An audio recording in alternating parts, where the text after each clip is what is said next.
అన్యాయం అయిపోతున్న మామిడి రైతులకి అండగా జగన్మోహన్ రెడ్డి గారు బంగారు పల్లెనికి వచ్చినప్పుడు ప్రభుత్వం ఎలా తప్పించుకోవాలని చూస్తూ ₹4 ప్రభుత్వం తరఫున 8 రూపాయలు ఫ్యాక్టరీ తరఫున ఇస్తామని వాగ్దానం చేశారు. కానీ 4-5 నెలలుగా అది ఇవ్వకుండా ఎలా మోసం చేశారో మీ అందరూ కూడా చూశారు. వీటి కోసం రైతులు పోరాటం చేశారు, వైఎస్ఆర్ కాంగ్రెస్ పార్టీ పోరాటం చేసింది. అండ్ నేను కూడా ఎక్స్ లో ఎలా స్పందించానో మీ అందరికి కూడా తెలుసు.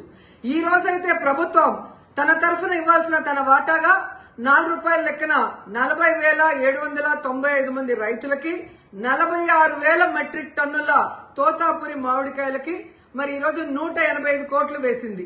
ఇది రైతుల విజయం, వైఎస్ఆర్సీపీ విజయం. కానీ ఇంతటితో చేతులు దులుపుకుంటే సరిపోదు. దీంతో పాటు ఫ్యాక్టరీలు ఇవ్వాల్సిన 370 కోట్లను కూడా ప్రభుత్వం ఇప్పించాల్సిన బాధ్యత తీసుకోవాలి. ఎందుకంటే ఆ రోజు ప్రభుత్వం చెప్పింది కాబట్టే రైతులు ధైర్యంగా ఫ్యాక్టరీలకి తోతాపురి మామిడికాయలు తోలటం జరిగింది. సో ఈ 370 కోట్లు కూడా రైతులకు చేరే వరకు రైతుల పోరాటానికి వైఎస్ఆర్సీపీ అండగా ఉంటుందని హెచ్చరిస్తున్నాం.